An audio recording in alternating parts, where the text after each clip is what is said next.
Stovich. I traveled here from Connecticut, where I live with my wife and two daughters. I practice law, run a business, and teach Alberta's Magnus College in my spare time.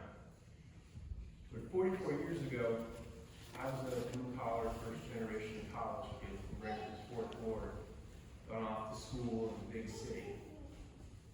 I think it was Intro to American Government in the fall of 1981, my first semester at Catholic University.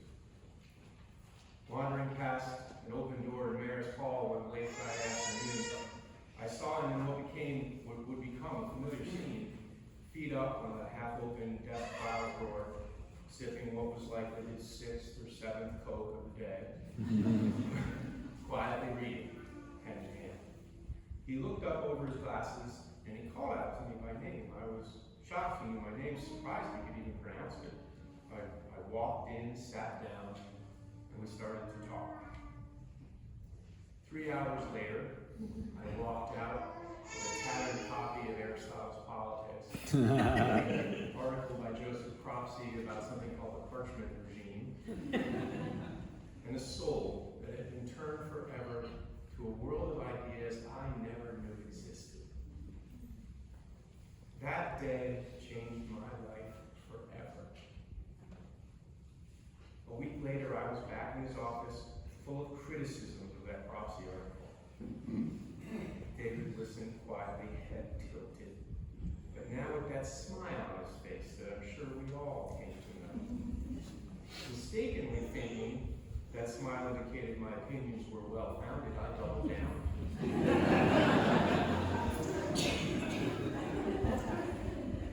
When I was done, David proceeded to casually ask me a series of questions that ultimately led me to understand that I was absolutely wrong about everything I thought about that Cropsey article.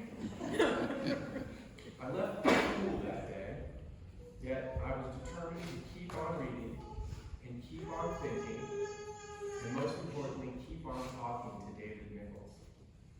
He just had that gentle way of making you reconsider everything you thought you knew, without making you feel like you didn't belong in the conversation. It was one of David's many, many gifts. For the next 44 years, David Nichols was part of my life. Yes, Mary taught me how to glean a lesson from a Platonic text and how to read Hobbes correctly.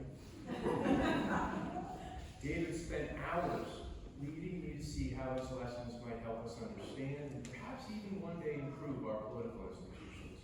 It was David who convinced me to let law school wait and pointed me to Charlottesville for graduate school. When I felt it was time to attend law school and couldn't resist the urge, I called David first, seeking his advice, and I suspect, if I'm being honest, his blessing. David was there on my wedding day, there the night of my first election to the state senate, and at a very low point in my life, it was David my wife sent to the state capitol one day to bring me back to my senses.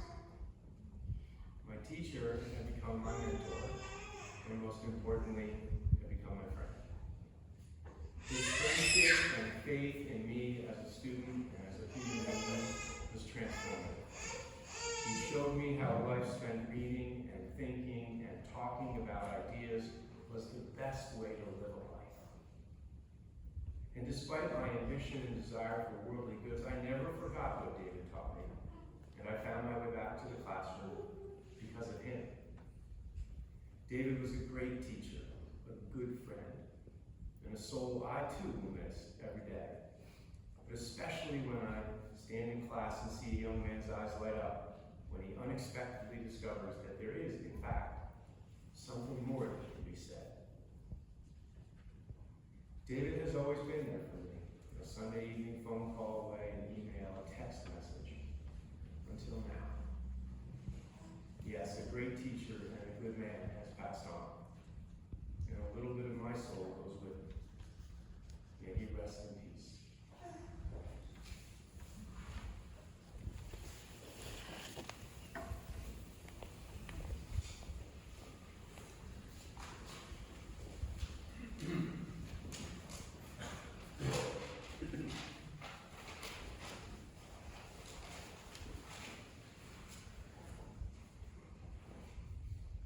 Among the most famous and true sentences in the whole history of philosophy were these: all men are mortal, Socrates is a man, and so on. Because of the universality and finality of mortality, we humans have devised various ways to cope with it. Some of these ways are to avoid it, some to keep alive the memory of those who have succumbed, and the memory of those who have not yet succumbed. I would share a few of my many memories of David, especially of some of those that are a bit more private than some we've heard, but I think revealing of David, and which I suspect might resonate with some of you in your memories of him. One such memory is something I learned about him in a surprising and quite indirect way. I used to edit a journal by scholars, I used to edit a journal in which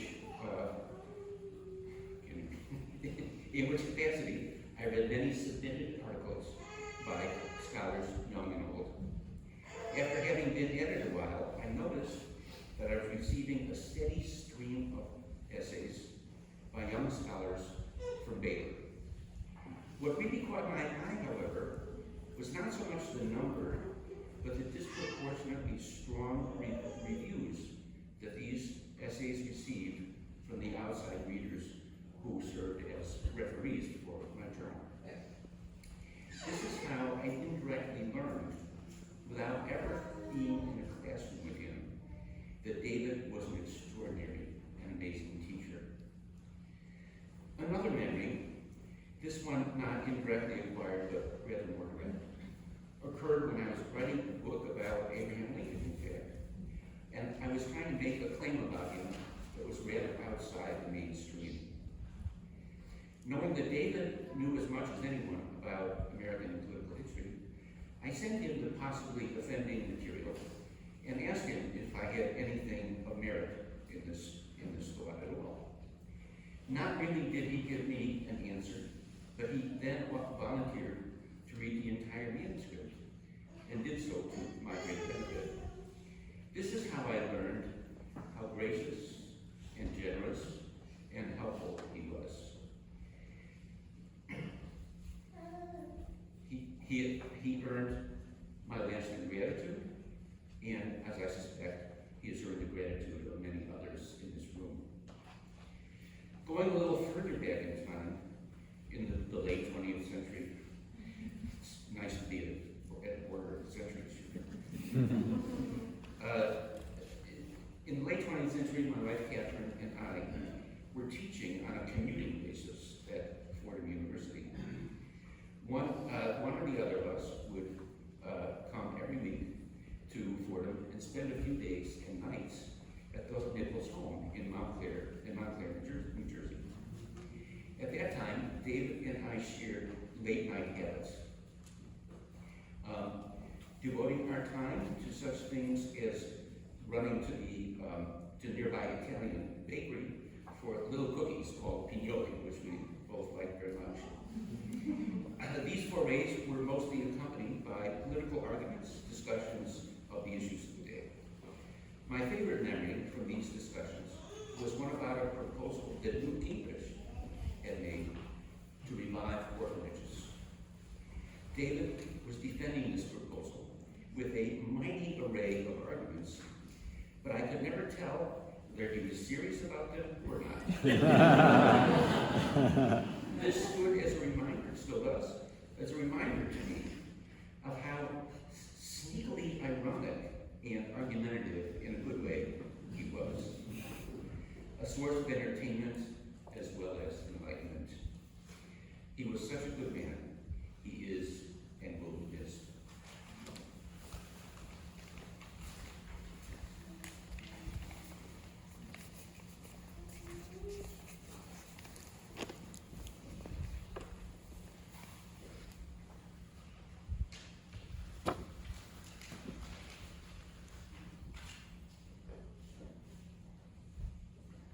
David Nichols was my friend.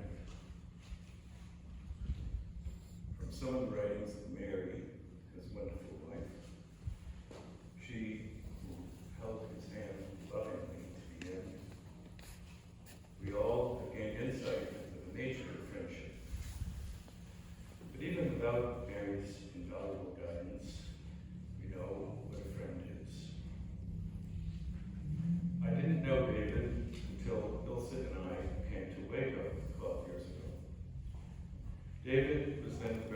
program director, a position he had taken over from Mary, the founding director. I mention this because it became so central to our friendship as I took over the GPD job the next year. David was a mentor to many of you. He was also a mentor to me, not only in the many administrative chores of the GPD, which he knew how to handle inside and out with a plum, but a mentor in running a student-focused graduate program, one that never for a moment lost sight of why we do what we do and of how best to achieve it. By the slow, careful reading of texts and subsequent careful writing, by the growth and awareness of permanent human problems, teacher training, periodic qualifying exams, like informal gatherings at the Bear and elsewhere, by organizing AHI conferences, all in the service of teaching the divine science of politics, as John Adams called it, one that facilitates a healthy and vibrant life together in our liberal democracy, and so one that every generation of students must learn from those who know it and can teach it. David practiced and passed on to his students this older form of political science, the one that Adams had written about. That older form fit David, in part because David was himself unmistakably old school. It's not only that he knew the difference, not just figuratively, but literally, between a miter saw and a coping saw, and when to use each. Though I was grateful to find an academic who did. It's not just that he wore coat and tie to classes to signal vital importance and elevated character of liberal education in our hyper-democratic age of chummy casualness, though there was that. It's not just that he chose to praise what was good and refrain from unwarranted criticism, though there was that too. And it's not just that he carefully read and graded papers and dissertation chapters with an eye to their improvement and their author's improvement, though there was most certainly that.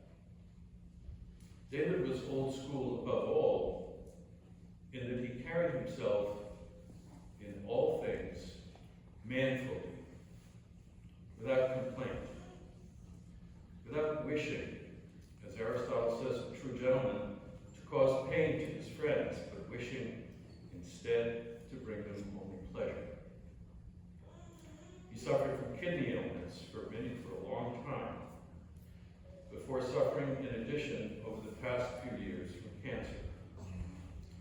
But whining, demanding sympathy, was anathema to David. If you wish to learn about what he was undergoing, you had to press Mary, who might be forthcoming in the matter, as she had pointed out in her book on Aristotle's Ethics, in the Manner of Women. But you couldn't even be sure that he had told Mary what he was going through. David was old school, finally, in his humor. It was wry. It consisted of one-liners worthy of an Oscar Wilde. It was often subtle, often self-deprecating, delivered without fanfare or dramatic setup, and it invariably hit the mark, leaving his listeners laughing while he smiled, his eyes sparkling. So very often, his eyes sparkled. Irresistibly, inviting you, like Aristophanes, into his always very smart insights, never in the dull or self-righteous manner of academics that lost to all.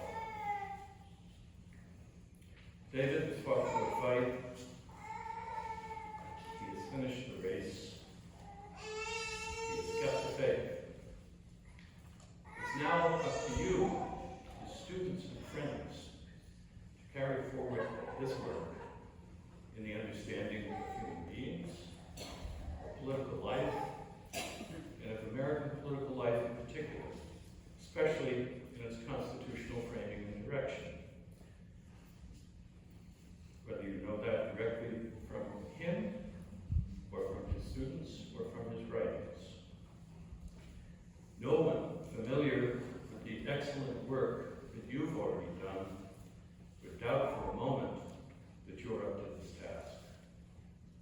At this year's past APSA convention, there was a panel organized by Tony Bartle. All papers on the panel were given by Baylor grads and students. Jim Stoner of LSU commented on the papers. He opened his remarks by saying in admiration, "There was high time to speak of the Baylor School of Constitutional Interpretation."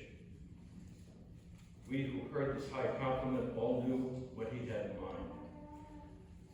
The David Nichols School. School of those who had carefully studied David, the work of the founders, and who therefore knew the Constitution's abiding importance, its reach, its limited and enabling character for each branch of government, and who, as spelling goes out, for a whole new generation of students. That your education was part of the joint effort. It in no way diminishes Mary's great work to say that David was always there, always offering support, and when needed, being the guide. The golden thread, as Margaret Thatcher said of her husband, running through my life. We all caught a glimpse of David's role at the Nichols parties on St. Patrick's Day, or following the graduate award ceremony, or in the weeks at Hatch Lake, playing softball and croquet on verdant fields, mowed the week before and the week after by David, or playing cards on tables that he and Mary had set up for us and then taken down after we'd left. David and Mary were consummate host and hostess. But while Mary would have to depart to the tune of the parting glass around 11:30, David would remain. Quietly tidying up, but then sitting and listening and talking to students and friends until the wee hours of the morning. Some will attribute this to David's insomnia. I think they would have it backwards. David lived for hospitality to others. First to his family, but then to his friends and students, who became his friends.